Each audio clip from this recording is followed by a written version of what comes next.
Dans la saga en cours du conflit ukrainien, la mise à jour d'aujourd'hui nous rapproche du cœur d'une zone de combat en rapide évolution, peignant un tableau vivant d'une région en tourmente. Imaginez, si vous le voulez bien, le paysage de Koursk, un endroit où l'histoire et le conflit s'entrelacent et où à l'instant même, les marées de la guerre redessinent le terrain. La défense de Koursk, autrefois un rempart redoutable, semble maintenant s'effondrer sous la pression incessante des forces en progression. Ces dernières heures, des développements significatifs ont eu lieu, modifiant radicalement la dynamique de cette zone de conflit. En plongeant dans les détails, rappelons que l'histoire de Koursk ne concerne pas seulement les manœuvres militaires. Elle parle des gens, des stratégies et de la nature imprévisible de la guerre qui continue de captiver notre attention. Embarquons dans ce voyage en explorant les récents mouvements à Koursk. Au cours des 5 derniers jours, la région a été le théâtre d'une attaque continue et incessante, les forces russes ayant réalisé des progrès substantiels. En seulement quelques heures, elles ont avancé d'environ 70 km, capturant de nombreuses localités telles que Yuzhny, Ivanovski et Myrny, pour n'en citer que quelques-unes. Cette avancée rapide pose un défi de taille pour la défense ukrainienne, qui peine à établir une nouvelle ligne défensive. La question que tout le monde se pose est de savoir si l'armée ukrainienne peut se regrouper et monter une défense réussie face à une pression aussi écrasante. La ville de Kachielcén a réussi à tenir bon, mais pour combien de temps, cela reste incertain. L'effondrement général du front est évident, et le sort de Susa, un lieu clé, est en jeu. Les drones russes ont été actifs, ciblant sans relâche les positions ukrainiennes, les lignes d'approvisionnement et les véhicules, compliquant encore la stratégie de défense ukrainienne. Des rapports suggèrent que l'Ukraine pourrait envisager d'abandonner ses positions, alors que des rumeurs circulent au sujet de forces russes entrant dans divers secteurs de Susa. Cependant, la nature fluide de la situation signifie que de nouvelles informations pourraient émerger à tout moment, remodelant notre compréhension du conflit. Dans cet environnement dynamique, la présence de drones FPV est un facteur significatif, exerçant une pression non seulement sur les défenses à l'intérieur de Susa, mais aussi sur les routes d'approvisionnement qui les soutiennent. Si Susa devait tomber, ce serait un coup critique pour la position stratégique de l'Ukraine à Koursk. Susa a une valeur symbolique, étant la seule ville capturée par l'Ukraine lors de son offensive, un centre logistique essentiel pour les opérations dans la région. Sa perte pourrait signaler le début d'une retraite plus large de Koursk, une décision que l'Ukraine pourrait devoir prendre pour préserver ses forces et ses ressources pour des batailles ailleurs. En réfléchissant au passé, les événements qui se déroulent à Koursk rappellent l'offensive initiale de l'Ukraine il y a plus de 6 mois, lorsque les avancées étaient rapides et que les défenses semblaient s'effondrer. Les rôles sont maintenant inversés, soulignant la nature cyclique de la guerre où les fortunes changent, et l'inattendu devient la norme. En approfondissant le conflit, nous voyons que l'histoire ne se répète pas, mais rime souvent, nous présentant des schémas et des leçons à méditer. Au milieu de ce chaos, l'Ukraine a réussi à organiser des contre-attaques dans diverses régions, faisant preuve de résilience et d'acuité stratégique. À Kupiansk, les forces ukrainiennes ont capturé des positions au sud-est de Chinvy, et à Pokrovsk, elles ont progressé au nord de Shevchenko. Ces mouvements font partie d'un effort plus large pour soulager la pression dans des zones clés, démontrant la capacité de l'Ukraine à s'adapter et à répondre aux dynamiques changeantes de la bataille. Cependant, les défis restent redoutables, avec des problèmes logistiques et la nécessité d'une gestion efficace des ressources, jouant un rôle crucial dans la détermination du résultat de ces engagements. En concluant ce segment de notre rapport, la situation à Koursk reste fluide et imprévisible. La question qui plane est de savoir si l'Ukraine peut soutenir sa défense ou si elle choisira de se retirer stratégiquement, préservant ses forces pour de futurs affrontements. Les jours à venir seront critiques, car chaque décision et chaque mouvement sur cet échiquier de conflit auront des conséquences de grande portée.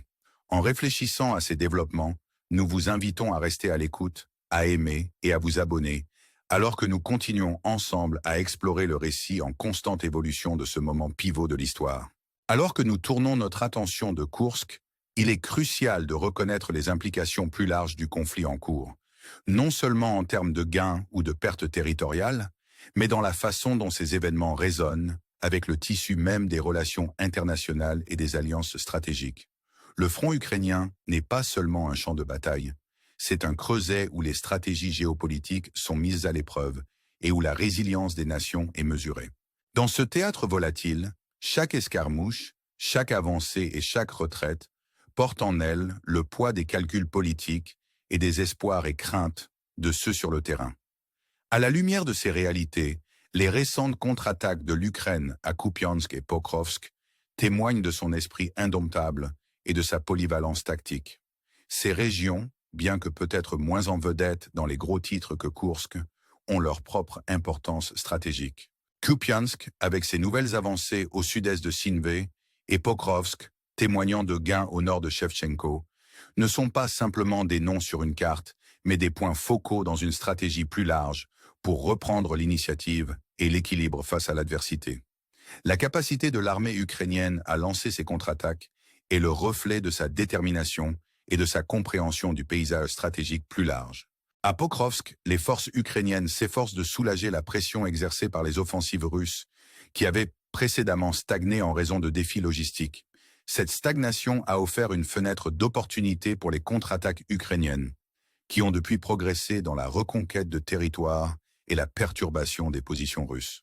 La danse complexe de l'attaque et de la contre-attaque, de l'offensive et de la défense, continue de se dérouler avec chaque camp cherchant à anticiper le prochain mouvement de l'autre, tout en protégeant ses propres vulnérabilités. En approfondissant les complexités stratégiques, il est essentiel de reconnaître l'épine dorsale logistique qui sous-tend les opérations militaires.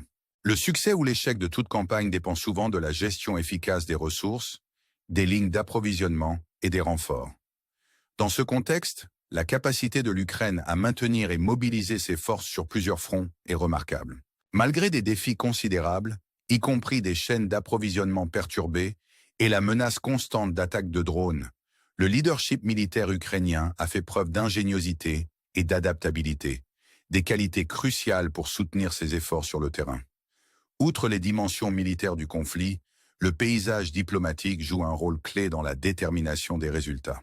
Les dialogues en cours entre l'Ukraine et les États-Unis, ainsi que d'autres partenaires internationaux, mettent en lumière le réseau complexe d'alliances et de négociations qui sous-tend ce conflit. Les rapports de négociation potentiels, sous réserve de diverses conditions, soulignent l'équilibre délicat du pouvoir et de la diplomatie qui influence chaque décision sur le terrain. Ces discussions ne concernent pas seulement le soutien militaire immédiat, mais aussi les partenariats stratégiques à long terme et l'avenir de la stabilité régionale. En naviguant dans cette tapisserie complexe de conflits, de diplomatie et de stratégie, il devient évident que la situation est loin d'être statique. La guerre en Ukraine est une entité vivante, en constante évolution et s'adaptant à de nouvelles circonstances. Alors qu'aujourd'hui nous nous concentrons sur les développements à Koursk, Kupiansk et Pokrovsk, demain pourrait apporter de nouveaux défis et opportunités dans d'autres régions. La nature fluide de ce conflit exige une vigilance constante et une compréhension aiguisée du contexte géopolitique plus large. En clôturant ce segment, nous vous invitons à réfléchir aux implications plus larges de ces développements. Quel avenir attend l'Ukraine et ses alliés? Comment la dynamique changeante de ce conflit façonnera-t-elle le paysage géopolitique dans les mois et les années à venir? Nous vous encourageons à méditer sur ces questions et à rester engagés dans cette histoire en évolution. Aimez et abonnez-vous pour rester informés des derniers développements. Alors que nous continuons ensemble à explorer le récit complexe et en constante évolution de ce moment significatif de l'histoire. Alors que le rideau se lève sur le prochain acte de ce drame en cours, il est clair que les enjeux sont plus élevés que jamais. Le conflit en Ukraine, bien que profondément enraciné dans les tensions régionales, est devenu un point focal pour le discours international, attirant les yeux du monde sur son récit en cours. Les leçons apprises ici, tant sur le champ de bataille qu'en dehors, résonnent bien au-delà des frontières immédiates de l'Ukraine, nous mettant au défi de considérer les implications plus larges pour la paix, la sécurité et la diplomatie mondiale. Les défis auxquels l'Ukraine est confrontée sont emblématiques de l'interaction complexe entre la guerre traditionnelle et la technologie moderne. La présence de drones, la cyberguerre et les techniques de surveillance avancées ont transformé le champ de bataille, nécessitant de nouvelles stratégies et contre-mesures. Ces avancées technologiques soulignent la nature évolutive du conflit, où les lignes entre les royaumes physiques et virtuels sont de plus en plus floues. La capacité de l'Ukraine à s'adapter à ces changements et à tirer parti de la technologie dans ses efforts de défense en dit long sur sa résilience et son innovation. Pourtant, au milieu du chaos de la guerre, il y a des histoires d'espoir et d'inspiration. Le courage et la détermination du peuple ukrainien, sa résolution inébranlable face à l'adversité, offrent un puissant témoignage de l'esprit humain. Des communautés se rassemblant, des soldats tenant bon malgré des obstacles écrasants, et des dirigeants naviguant dans les eaux périlleuses de la diplomatie internationale, contribuent tous à un récit aussi inspirant que complexe. Ces histoires nous rappellent que derrière chaque gros titre et chaque manœuvre militaire, il y a des individus dont les vies sont à jamais changées par les événements qui se déroulent autour d'eux.